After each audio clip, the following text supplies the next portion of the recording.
This is the ultimate guide to Draconic Evolution. I'm going to be showing you absolutely everything this mod has to offer, up to date and easy to follow.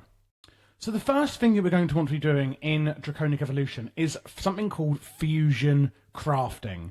It's pretty much how you make all of the items in the mod. So this is the setup you're going to want to make, and there's two different ways that we could power this. So I'm going to show you one way using another mod's energy, and another way using Draconic energy, and then a bit of both. Because this is a very end game mod, and generally, when using this in a mod pack, you're going to have energy set up by a lot of other mods before you get to Draconic Evolution. And it's probably quite unlikely that your first power source for powering fusion crafting actually comes from Draconic Evolution. But don't worry, if you're playing the mod standalone without any other power, there is actually ways that you can get power from it. And the main way then is going to be a generator, which is really, really rubbish. So you make it like this as shown: iron ingots, never bricks, very simple, and a draconium core. Draconium cores are made from draconium ingots, gold and diamond. You're seeing already this is a very end game, very expensive mod. Draconium ingots is literally just draconium dust or draconium ore.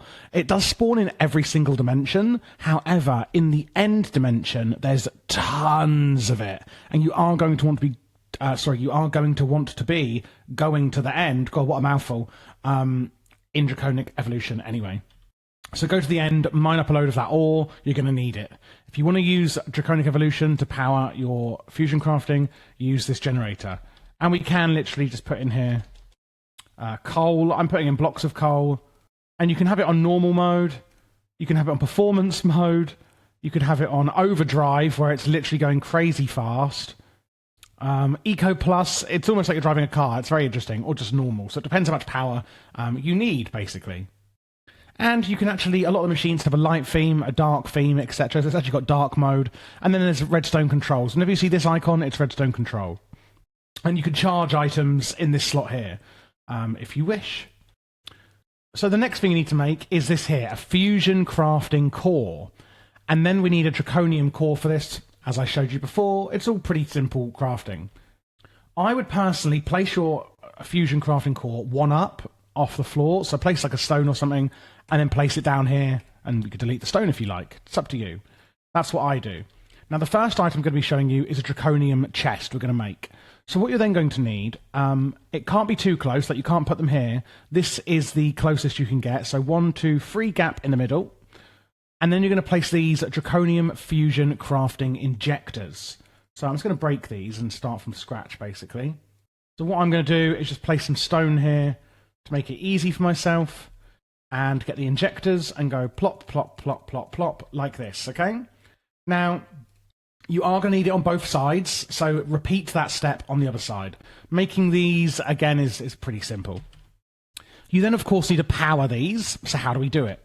Well, you can either just plug in another mod's energy. Over here, I'm using mechanism, and I'm literally just shoving the mechanism cables into the draconium fusion crafting injectors, and that will work absolutely fine. If you want to go completely with Draconic Evolution, which I probably wouldn't recommend, you're going to need to use these energy relay crystals or basic energy IO crystals. So you make the basic energy relay crystals with a Withen energy controller. And again, it's made with the draconium cores. And you get 4 of them.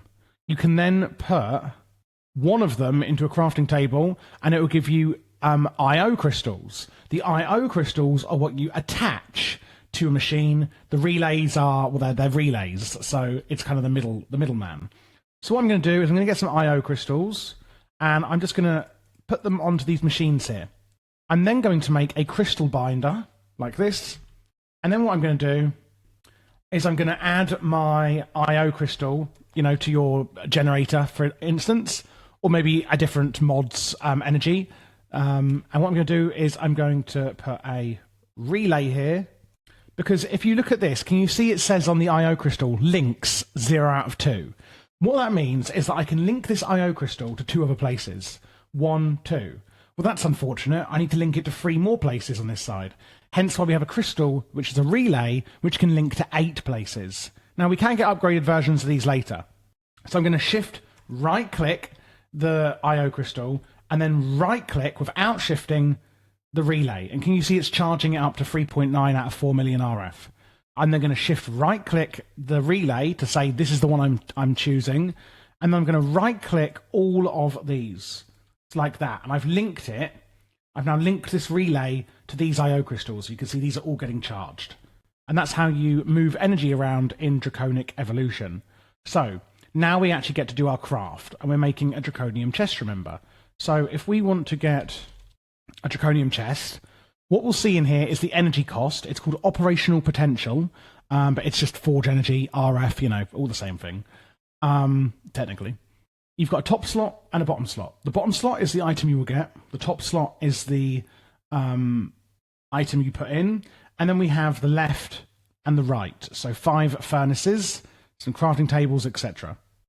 So now I've got all of those. I need to do one more thing, however, and that is if you see I'm hovering over the Draconium fusion crafting injector, can you see in orange writing on the right hand side of my screen, stack mode? Shift and right click and it will say single item mode. Basically, if I right click this one, it's actually put a stack of furnaces in here, whereas if I shift right click them all individually to single item mode, it will then take 1 furnace. So remember that to make the chest, it says 5 furnaces on the left. So you simply right click your furnaces into these injectors. Then on the right hand side, it said that we need 2 draconium cores. Oops, I put it to stack mode. Single, single, single, single, single. 1, 2. We also need 2 crafting tables. 1, 2. Oh my god. Stack mode. 1, 2. Doesn't matter which ways they go. And a draconium block. There we go. We're now ready with our injectors. So go into the fusion crafting core and put your chest at the top. No valid recipe. See? Put the chest in at the top and it's ready to craft, and you press craft. And you can now see it's charging it at a percentage. And although you can't see much, there's little, specks going around here. This gets really exciting in a minute. And then you'll start seeing, some lightning and some kind of specks going around the center of the fusion core. Where are we at? About 50%. And it's going to get sort of faster and faster. Now, one thing I actually forgot to tell you is that on these IO crystals, can you see it says IO mode, output to block? And if I shift right click it, it says input from block. So output to block. You want to make sure it's set to output to block. Otherwise, these won't actually work. So it says input from block. You want to set it to output to block. So it's outputting to this item rather than inputting from the block it's attached to. So just be careful of that. It's a very easy mistake, and I actually forgot when I was filming this. I was like, hang on a minute, what have I done wrong here? And 99%, and at 100%, it all kind of goes in like this. The items get injected into the item. It's really, really awesome how this works. And then you're going to see it's going to go crafting percentage is going to go up. So it's charging, and then the crafting percentage goes up. And then boom, you have a draconium chest. You just right-click the fusion core, take out the chest, and there we go. So let's talk through the chest quickly while we're here. Massive, massive chest. You could change the color of the chest down here. For example, you can add in coal. Sorry, you can add in things to get smelted down here. It does take energy, so you need to put an IO crystal or some sort of other energy source next to it, and it'll get energy. You can have dark mode or light mode, etc. And you can store everything. It's also got a crafting bench in it as well. Now, some items are going to need higher tiers of crafting injectors. So using a mod pack here as an example, you can see we start off with the basic tier, and then it goes Wyvern, Draconic, and Chaotic tier. So the Wyvern tier is needed to craft all of the Wyvern items in the mod pack. So that's where you get your gear, basically. So if I were to make a Wyvern bow, which I would recommend, to make this in the Fusion Crafting Core, it says tier Wyvern, so you need Wyvern tier injectors, and it's going to need something like a Wyvern energy controller. Now, these items are all pretty simple to make with the items that we've already got, and we can actually make items like a Draconic core and Awakened Draconium in the Wyvern tier to get us down to Draconic tier. So a Draconic core basically just needs Wyvern cores, which are made with 4 Draconium cores and a Nether Star. Yes, really. And then you need a Nether Star in the fusion crafting to make it. And you're going to need Awakened Draconium. The way you get that is by making an Awakened Draconium block and making it into 9 ingots. to make the block, it's made in fusion crafting with 4 draconium blocks and loads of draconium cores. But you'll also notice you need a dragon heart. TLDR, kill the ender dragon, it'll drop a dragon heart. You can obviously respawn the dragon again and again using Minecraft vanilla mechanics of the end crystals to get more dragon hearts as you need them. But to do all of this, we do need tier Wyvern. And therefore, we need to make Wyvern tier fusion crafting injectors. And you will need 10 of these, of course. So all I'm going to do is break my old ones, and these IO crystals will stay here. So you could just shift-click these on to the Wyvern ones, bing, bang, bong, like this. And you have to make it to single again. But there you go. Now you've upgraded to Wyvern. And that is pretty much how you do fusion crafting. So you can obviously then go up to Draconic tier, which again pretty much just needs Awakened Draconium, etc. And Wyvern cores. It doesn't need anything too crazy. That's to go up to Draconic level. And then to go up to the Chaotic tier, you do actually need Chaos Fragments, Dragon Eggs, and you will be needing at that point Chaotic Cores, which basically a Chaotic Core again needs large Chaos Fragments, and you make that in the Draconic tier, and this is where you start killing the Chaos Guardian, etc. Before we get any further, I want to let you know that I'm partnering up with G-Portal here to give you 10% off your first month with them. They do all sorts of Minecraft servers, whether you want modded, Spigot, Sponge, anything you want. And you can swap out not just Minecraft, but any game on your server at the click of a button with GameCloud. Meaning the possibilities are endless. Again, check out the link in the description so you can get some money off with code Javier. In order to get to the later tiers of fusion crafting and everything else offered in Draconic Evolution, you're going to need to kill the Chaos Guardian. And the Chaos Guardian is strong, and you need good gear. So let's talk about gear modules. I'm going to take the Draconic Bow as one of the examples here. Let's say you've made it in your fusion crafting. There are different tiers of the bows. There's a Wyvern bow, and you can then upgrade it to a Draconic bow, for example, and later a Chaotic bow. So with the modules, some of them do have different tiers. Let's take the modules you can see on my screen, for example. There's the Draconic Projectile Damage module. You will need a Draconic bow to use that. There's a Chaotic Projectile Damage module. You'll need a Chaotic bow to use that. So how do we use them? Well, Shift and C is the default, and you can put your modules into these slots here. Now, some modules will actually be able to stack. So what you can see is that I've got 5 Draconic Projectile Damage modules. And can you see on the right-hand side, it's showing the energy capacity of my item, the energy transfer, velocity, inaccuracy, base damage, etc. Because we have these projectile velocity modules, which obviously makes them a lot faster, so that the arrow flies a lot faster towards your target. However, it does add some inaccuracy. So inaccuracy 40%, I take it off, it's 38%. Now there is modules obviously that will make it more accurate. We've got Draconic Projectile Damage, base damage 250%, 200%, and these can, you can add multiple of them in here to do more and more damage. The more modules you put in, the more energy you will require to use your bow. Now, the Draconic bow doesn't need arrows. It makes its own arrows, which is amazing. You will need an energy module in here. There's obviously different tiers of energy modules. The higher the module, the higher the energy. To charge them, you could either put them in any kind of mods charger, like the Creative Energy Cube from Mechanism. I could just plop it into the slot. It would go in, but it's full of energy, so it won't.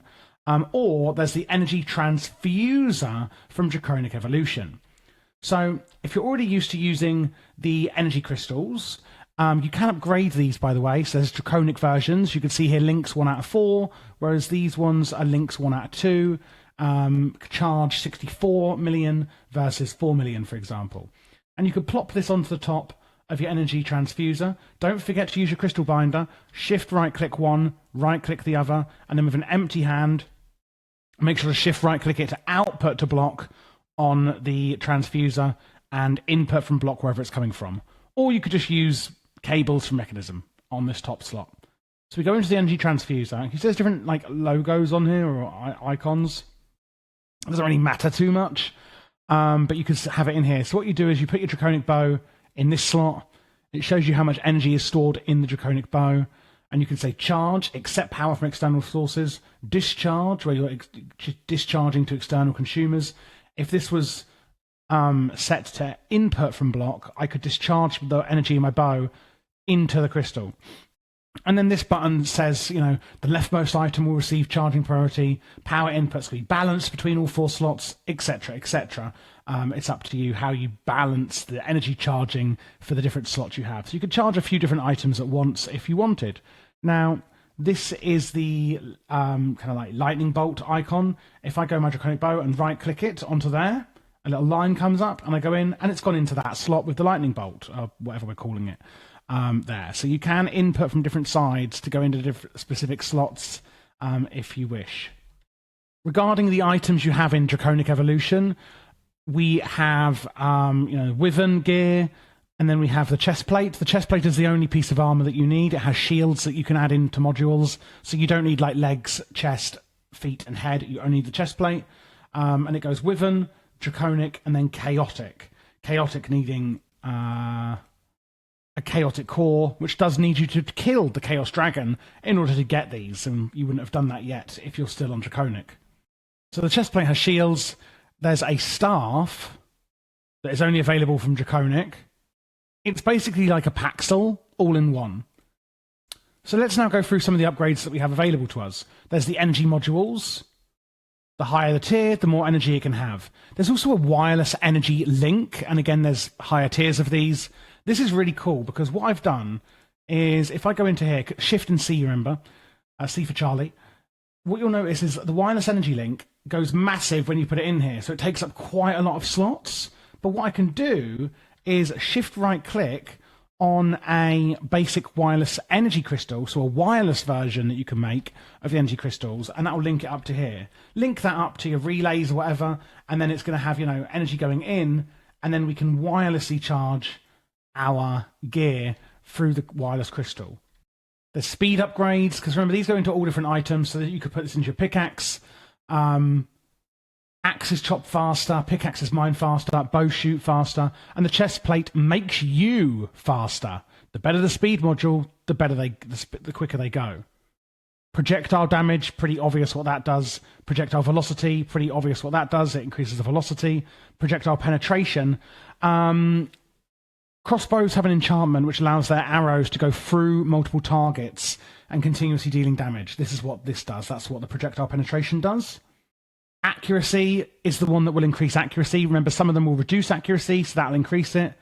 Gravity compensation. You know, when you fire an arrow in Minecraft and it kind of goes up in a bell curve and comes back down, this reduces that bell curve, so it makes it easier to kind of use arrows going in a straight direction for further.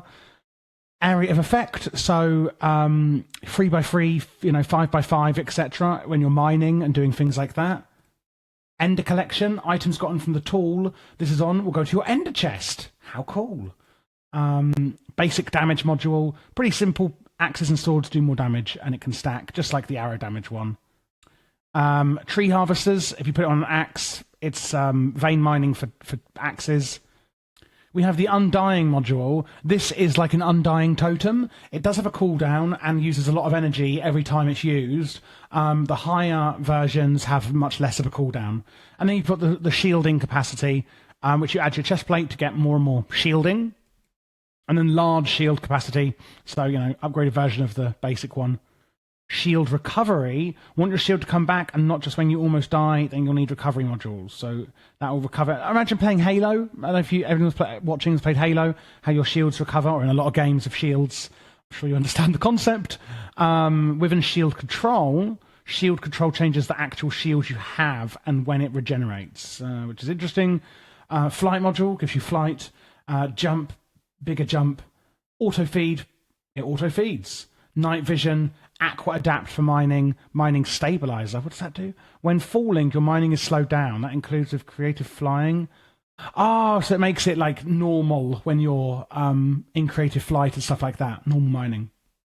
And hill step. There's also selective incineration. Okay, so it's a filter for like chests and stuff where it'll incinerate things. Auto fire. Most bows are semi-automatic. You have to draw. Bow automatically fire every time it's fully drawn. Wow! Oh my god! That's a really easy one to make. And And to make these, by the way, you need module cores, which are just made like this, and then you make them as shown.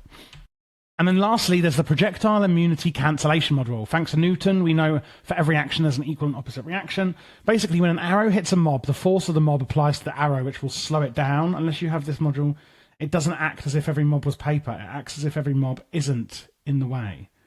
Arrows won't slow down after piercing a target. Oh, okay, cool. And that is all of the modules that you can add into your gear. And again, you just Shift and C, and you can add them into this grid here for your modules. And it does tell you on here supported modules for each item if you're ever not sure. Once you're in the later stages of Draconic Evolution, you're going to then need to kill the Chaos Guardian, or maybe multiple Chaos Guardians. So how do we do it? How do we find it? What do we do? What are some tips and tricks? Number 1, finding the Chaos Guardian. Looking at my coordinates here, you can see I'm at X 20,000, Y doesn't matter, and Z 20,000.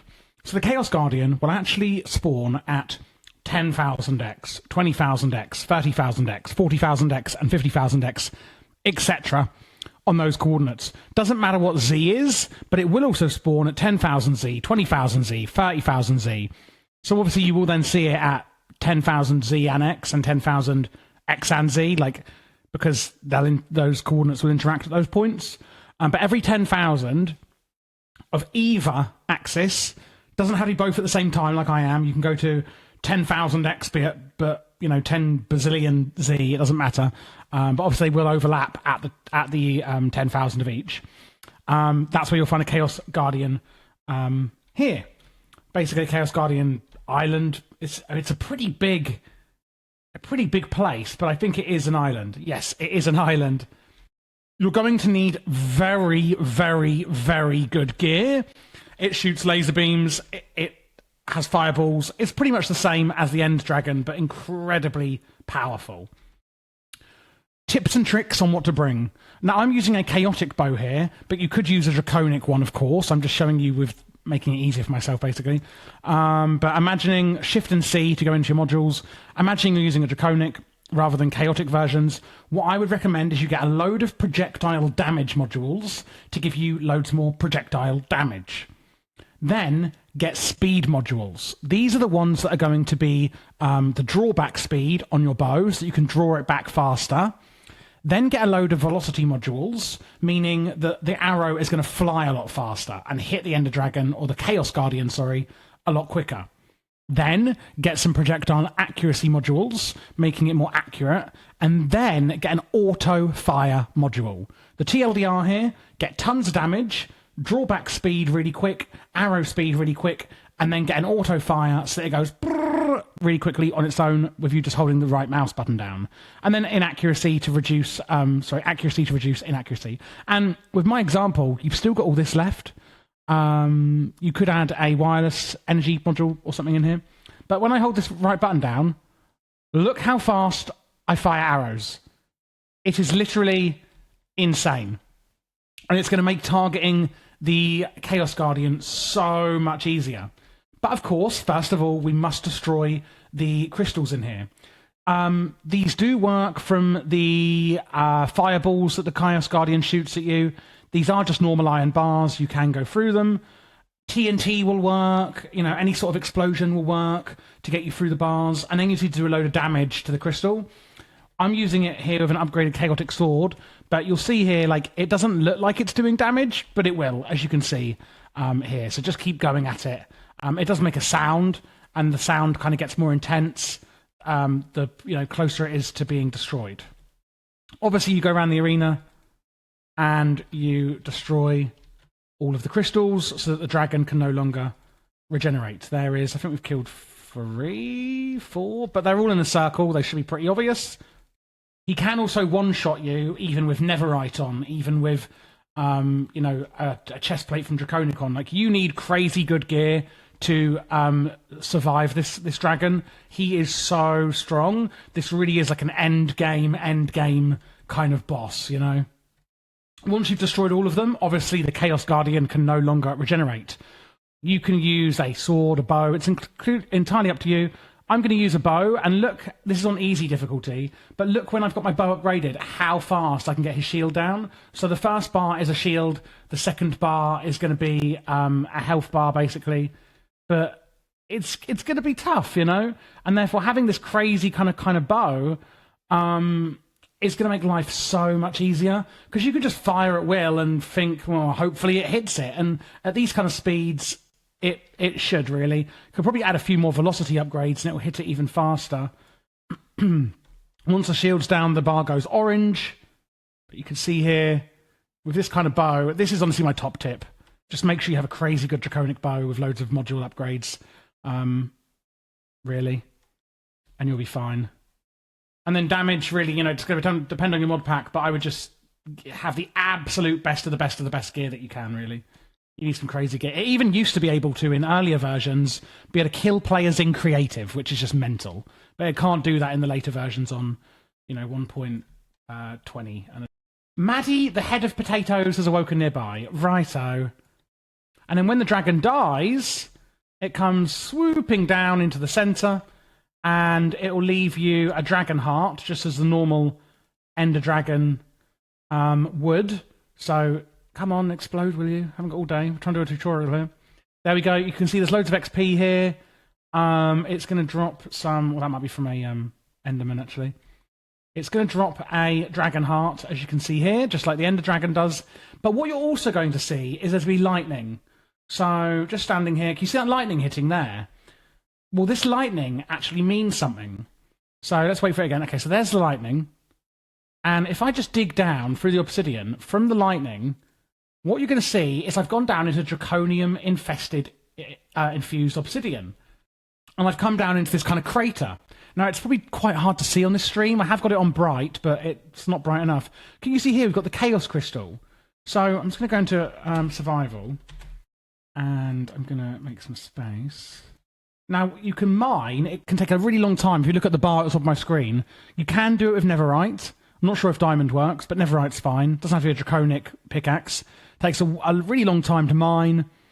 But eventually you will mine the Chaos Crystal underneath it. Now, you can only get into this if the Chaos Guardian has obviously been killed. And the lightning shows you where the chamber is. So look out for the lightning. And you get 5 Chaos Shards. 5 Chaos Shards make 9 large Chaos Fragments.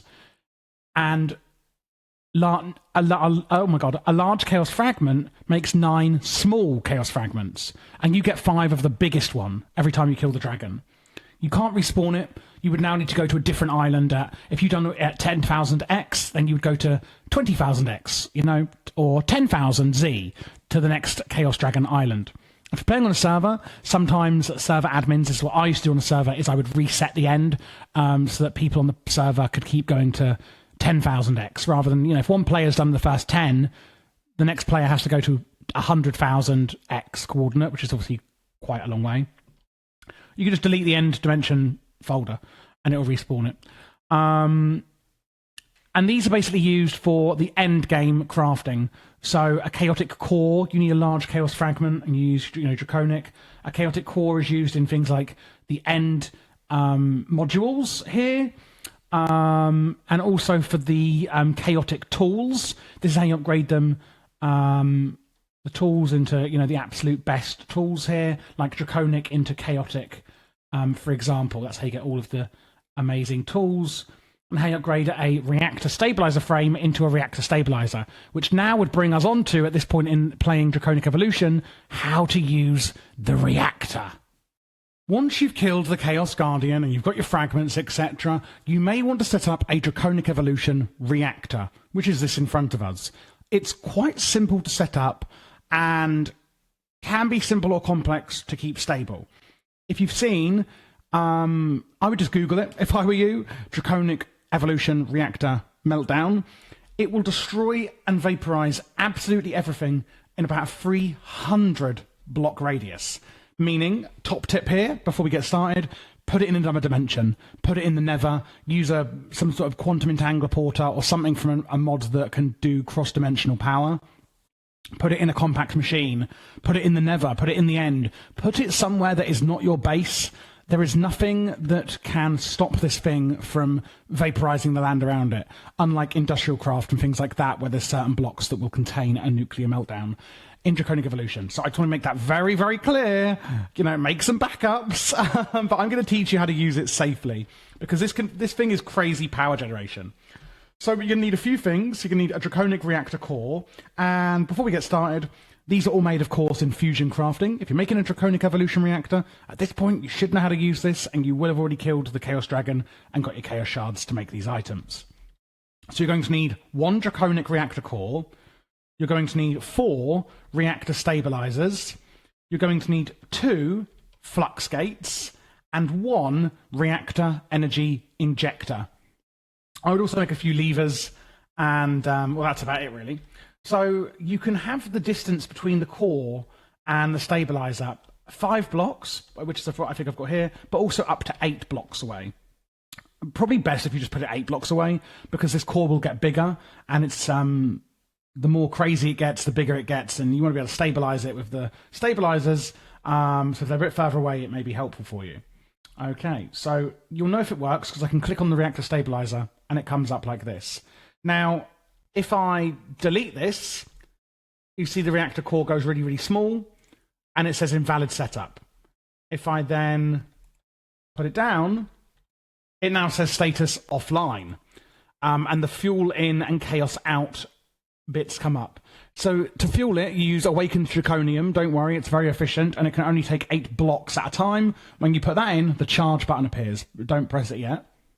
So you have the temperature, core temperature. It needs about 2,000 temperature to get started, but at about 8,000 and after that, it will start heating up incredibly, and that's when it gets a bit crazy. Containment field strength, this is at 0. If it does reach 0 when it's on, meltdown will occur. This is quite literally a containment field. So you want to make sure this is not at 0. The way the containment shield works is, the higher it is, obviously the safer things are. However, the lower you bring it down, the more efficient your reactor will become. But it gives you less wiggle room, of course, for how much power you can make. So there's risk and reward, if you will. We are going to go in these in more detail later. Energy saturation. Basically, the way this works is we're actually going to be injecting energy into the reactor, and it saturates the core with energy, and it turns that energy into more energy, basically. So the more saturated it is, the more energy you're pumping into the reactor. And when you actually pull out of the reactor, you're actually taking away from the saturation. The reaction will then speed up and try and replace the missing energy.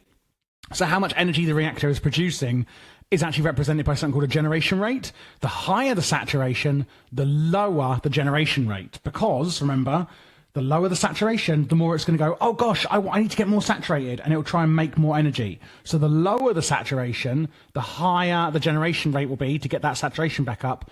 The higher the saturation, the lower your generation rate will be. It's quite complex, obviously, whenever you're talking about nuclear reactors in a modern Minecraft, so I'm hoping I'm making this clear as possible. Additionally, though, the higher the generation rate, so the more it's generating to fill up that saturation, the higher the temperature is going to get. And then we have fuel conversion or fuel consumption. This tells us how much fuel we've got left, or how much fuel has been actually converted into chaos energy. And it's pretty much the most important number. It's basically telling you how much fuel is being spent per tick on keeping the reactor going. A perfectly stabilized reactor burns, nothing, basically a tick. The longer the reactor stays at, a certain power output, the more the temperature is going to rise, meaning that more power is going to get generated, the hotter it is. But since it's a constant output, that excess goes into saturation, lowering how much is generated. And then that's going to lower the fuel conversion rate. Means that the longer it stays balanced, the longer it lasts without needing to be refueled. So a little bit complex, but, there we go. So how do we get energy into there? Well, you pump it in with a reactor energy injector, and you put that on a different axis. So I've put it below. You could have it above if you want. You could also have these kind of below and above and, left and right, and then have the injector over here and over there sort of thing. It's up to you, as long as we're all on the same axis. So, the Y, Z, X axis of the core. So I've put the reactor energy injector down, and then beneath it I have a flux gate. So the injector is what injects energy into the core. However, the flux gate is what puts in and out of your reactor. So the injector is part of the reactor, and then we've got a flux gate. So you can see here, this one is pointing in. So from this mechanism creative energy cube, I'm pushing in to my reactor. And then over here, I've got a flux gate pushing out of my reactor. So what you'll see here is an orange and a blue side, or some versions it's purple. Purple is obviously where you're putting in. I mean, the arrow makes it pretty damn obvious. And orange is where we're outputting to. So if I wanted to put my flux gate here, what I would do is I would just do it from above, and it'll place it up. Whereas if I'm looking at, I do it here, it faces sideways. So depends what side you're doing it. So just depending on which way you're facing will depend on which way you place the flux gate. I wish there was a thing. You could probably use a wrench. But there's no way to turn it around in the UI. So if you're thinking, how do I turn it around? It just depends on which way you place it here versus placing it like that, for example. Now, the interesting thing about the flux gate is if you're a redstone whiz, this is going to be really useful for you. I can say, if the redstone signal is high, what RF tick do I want to do? 100. So if there's a high redstone tick, in fact, I'm going to put a 0. So on here, this lever is off, right? So there's no redstone, or there's a low redstone. So I'm saying flow through 100,000 RF a tick, because the redstone is low right now. And then I'm saying 0, apply. If I press apply to redstone signal high, nothing happens. But if I flip the lever, so now it's getting a high redstone response, now it's telling you the flow is 0. So basically it's saying, if there's low to no redstone, what flow of energy would you like me to provide? If there's a high redstone signal, what flow of energy would you like me to provide? Now you can also use these potentiometers on here, which is it's basically a redstone signal, and you can click on there which redstone signal you'd like to apply, how high it is. But, so you could do some really cool redstone setups with this. So obviously this is going out of the reactor, and this flux gate is going into the reactor. Now, there is a huge energy storage system you can pump into from Draconic Evolution, but that's another chapter in the series. But that is pretty much your reactor ready to go. So 4 stabilizers, put the core in the middle, make sure it's on the same axis. Injector goes on another axis, have a flux gate pointing into it with obviously energy going into it from somewhere, and then a flux gate on one of the stabilizers going out of the reactor. So once you're ready and you've got all of this set up, we can go into the reactor, you've put the awakened draconium in, and you can press charge. Now, when you do press charge, there is also going to be a shutdown button where you can shut down the reactor if it all goes wrong, and an SAS, a semi-automated shutdown.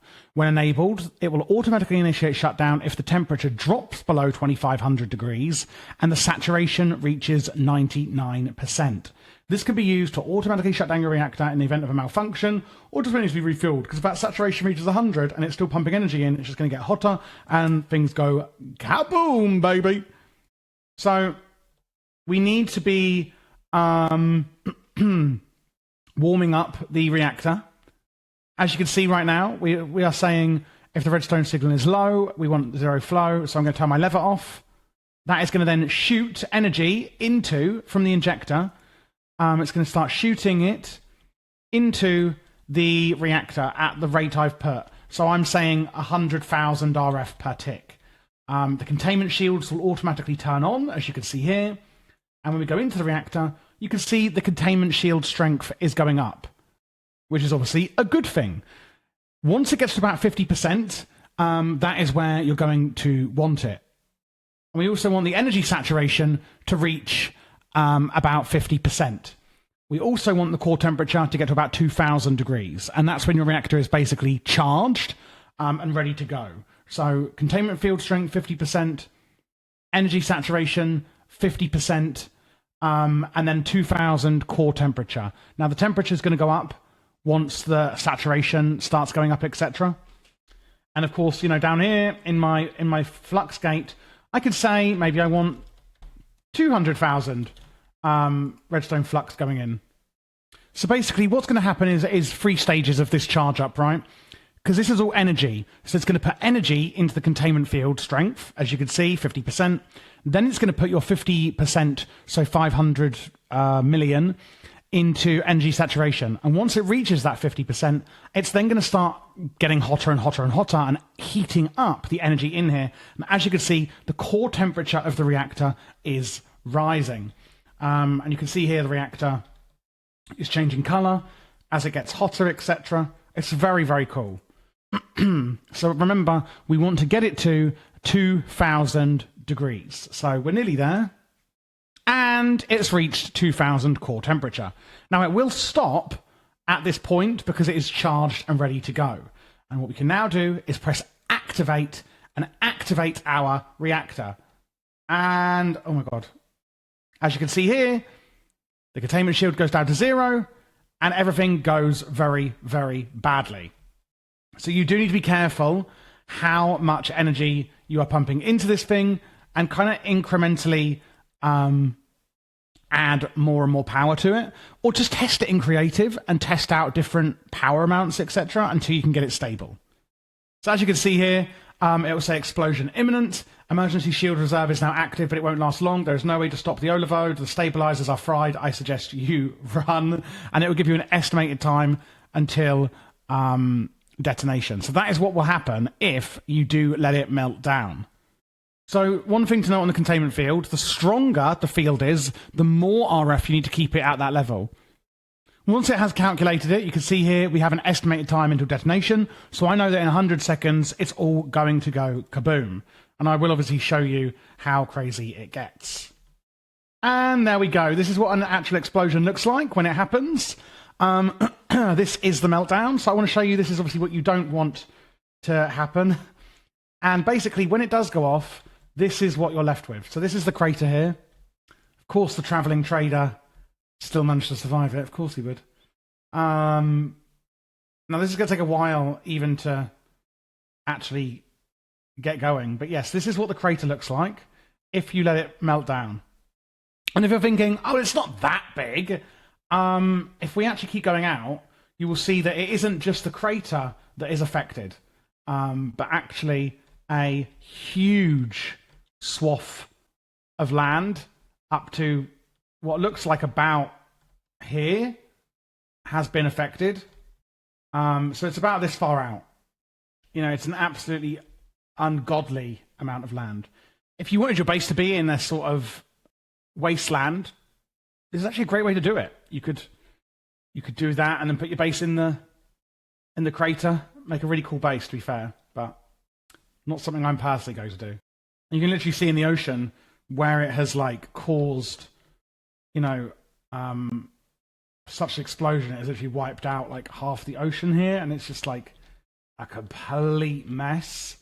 You know, the leaves off these trees at the outside have all been burnt off. Yeah, it's mad.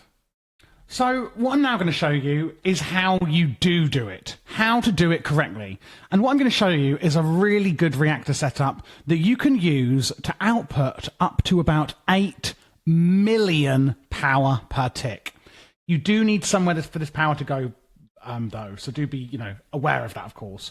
But this is going to be a really stable reactor that is really, really safe.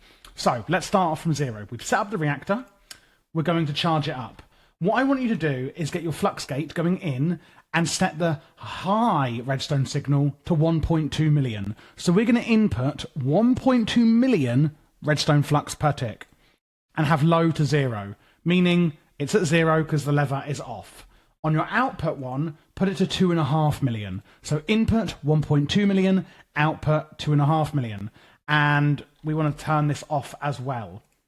So it's at 0, okay? So they're both at 0. Just to check, this is at 1.2 million.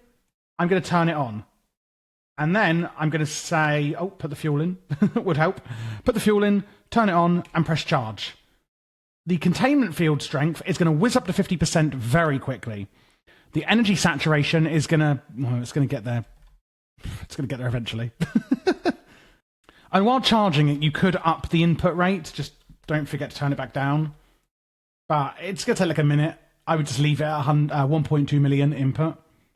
There we go, 50% energy saturation. And the core temperature is going to whiz up to 2000 core temperature. And there we go, it's warming up. What I now want you to do is leave the input at 1.2 million and leave the output at 0. This is going to let the reactor stabilize itself.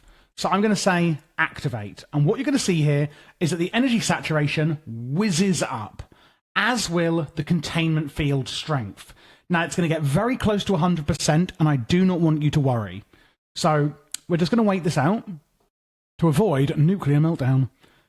And you can see the containment field strength is going up, and it starts slowing down around the 90% mark. At about 97%, it's noticeably slower, 98%. And on the saturation, you can see it's starting to really slow down here at 99 point whatever percentage. And really don't worry, this is still absolutely fine. I would now say the reactor is looking pretty stable. It's about 2000 core temperature, going down extraordinarily slowly. And we're starting to sort of get really, really, really slow containment field increases. You can see here it's at 98,868, but there is absolutely no concern here that that's going to get to 100%. Not that it matters, and that was at 99.9%. And you can still see we've got a fair amount. What I'm now going to do at this point, now that it's really stable, is I'm going to flip the switch and start exporting my 2.5 million RF.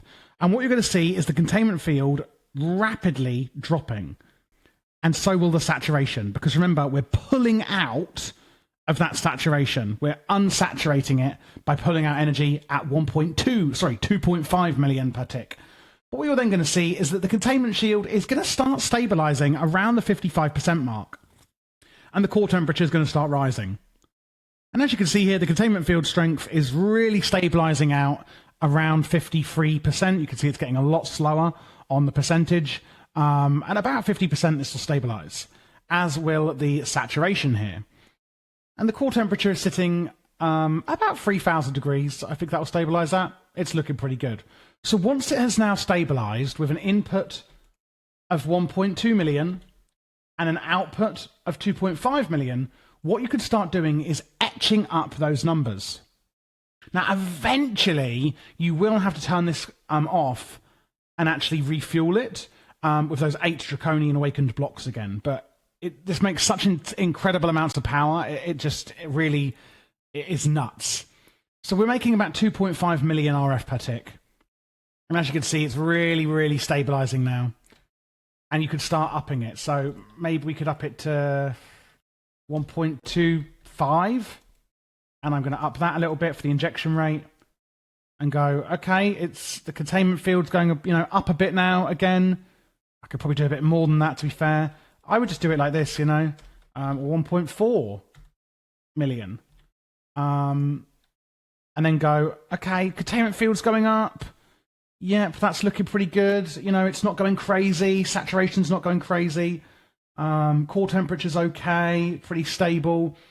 And what you would do is you would sort of up it in equal increments. So maybe I'll go to 1.6 million input.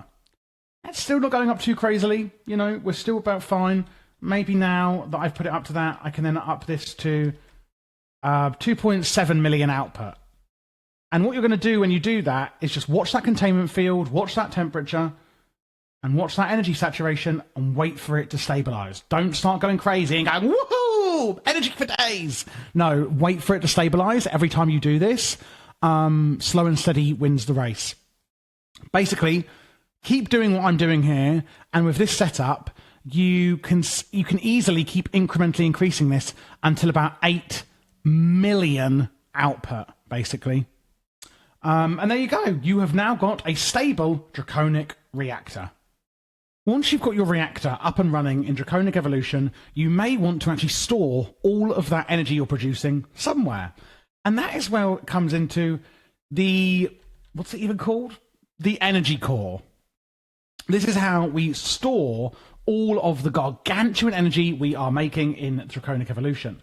It can be as small as this, which still stores 45 mega RF, which is just crazy numbers. Or the biggest one is infinite, maybe?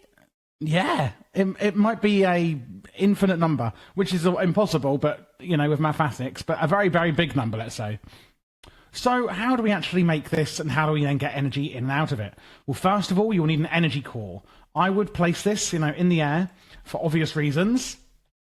And then if you want to make the smallest one, you can simply just go 1, 2, 3, and 4 with some energy core stabilizers. When we right click on any of it, you can see inside it, and it says Tier 1 Energy Core. You could toggle a build guide and it will show you where to build things, which obviously right now I can't because it's built. I can press tier up, so tier 2, 3, 4, 5, 6, and it shows you just how big they need to be for those sizes. And then you can assemble the core if you have the materials. If you are in creative, then it will just do it for you, of course. I can press assemble core, and as you can see, it's got these red bounding boxes saying invalid block found. So you must make sure that there's space for it so it can build it. And then I press assemble core, and it will build it for me. Now, as you can see here, I'm using one energy core stabilizer on each side. But once you get to the higher tiers, you will need a lot more. Let's go through the tiers quickly. Tier 1 is, as I showed you, just the core and 4 around it. Tier 2, you basically put a draconium block, needing 6 of them on each side, and then a stabilizer on the outside of that. For Tier 3, it's a whole cube, so 26 draconium blocks around it, and then the stabilizers. Tier 4 is a bit different. It needs 26 redstone blocks encasing the core, so a cube around it, and then 56 draconium around it. Of course, the build guide will help you with this. Tier 5 is where it gets interesting. You can see here that the stabilizers, we're using more of them, and that's where they have to be like this. So, can I break this? Yes, I can. So at Tier 5 and above, you basically put 8 stabilizers in a ring like this, and then you plop one in the middle, and it will turn into like a circular one. And from that tier and above, that is what you need to use for the stabilizers. And then Tier 7, it just gets a bit crazy. I would really recommend using the build guide, and Tier 8 is the best of the best, which is what I have built here. So as you can see, this is built. You right click on it and press activate, and it will then turn it into the actual multi-block. How do you get power in and out of it? Well, we use energy pylons. I'm just going to break these ones. And basically what I do is I just get this, and you just place some glass around it. So it's literally place around the energy pylon some glass. And what you can see is a purple beam showing the core. And can you see on here, it's got sort of input. That means that we're inputting into the pylon, and then you change it, you just right-click the little orb, and it will change it to output and input. So you can see if you're inputting into the core or outputting from the core. So for instance, when it looks like this, what you can see here is that I've hooked it up to the flux gate that's outputting the energy from my Draconic Reactor, and the energy pylon is siphoning into the nearest core, which is obviously here. When I then right-click the orb, it will stop because you're pulling out of the core into here. If I right-click it again, we're funneling energy into here, as you can see, and this is how much energy we're getting. And it's showing you we're getting 2.7 million per tick. So it really is a crazy amount of energy storage. And there you go. That is how you use the energy storage from Draconic Evolution. That is pretty much for most of the mod. There is a few other little things I just want to show you that are added by Draconic Evolution. There's the disenchanter. Basically, we could put something in here like my sword that I had. Let's say with sharpness. And then quite simply, you put some books in here, you put the item in, I click sharpness, and I get it out. So you can choose the one you get, but it puts it onto the book for you and disenchants the item, which is amazing. The Celestial Manipulator. I've just put a creative power source beneath this, but the Celestial Manipulator needs power, and you can set the weather or time. It is raining right now. You can see the rain here. It's because I'm so low down that it's not everywhere. If I jumped up to the ground, it would be raining. I could say clear skies, and what it does is it's really cool. It does this slut, basically, loads of little particles, and then it goes whoosh up into the atmosphere, and a few seconds later the weather will change. The exact same time with the sky, I could say actually I'd like it to be midnight, please, and just like that, it's going to change the time, and there you go. It suddenly has gone really quickly to nighttime, which is really, really cool. Let's just make it back to noon, please. Then we've also got this item here, the Awakened Item Dislocator. Shift right click and it works as a magnet. So basically, if I drop this disenchanter, shift right click to turn it on, anything I dropped, is magnetized to me. But maybe there's certain areas where you don't want that to happen. That's where we get to the Dislocation Normalization Field Projector, of course. Anything within a 5-block radius will not be picked up by dislocators, even if it is on. So my magnet is on right here, but it's not being picked up because it's near a Dislocation Normalization Field Projector. Lastly, there's a rain sensor that emits a redstone signal when there's rain, which could help you with the Celestial Manipulator, maybe. One other item is the Advanced Dislocator. You could sort of zip around in this, so I could just right-click, and as you can see, using energy, I'm zipping around via teleportation with that one. And that's pretty much it, guys. You have now learned the whole of Draconic Evolution. Hopefully, this was very, very helpful. I hope you did enjoy the video. Click that subscribe button if you did, and of course, leave a thumbs up. If you're looking for other mod guides, I do a hell of a lot on this channel. My actual goal on this channel is to complete every major mod in the entirety of Minecraft for Forge, Fabric, etc. If you look at my channel, I have a tech mod shelf, a magic mod shelf, a utility and standalone mod shelf, so ones that aren't in playlists. I also have now mod pack guides as a shelf. So at the moment, I am live streaming through RLcraft, and you can get that, of course, on my lives. I live every Wednesday and Saturday, and you can always see when the next scheduled stream is. And I play through the mod pack, and then I will also do separate guides on that mod pack. So if you are looking for specific mod packs, or you just want to come along and ask me some questions or hang out, you can also do that there.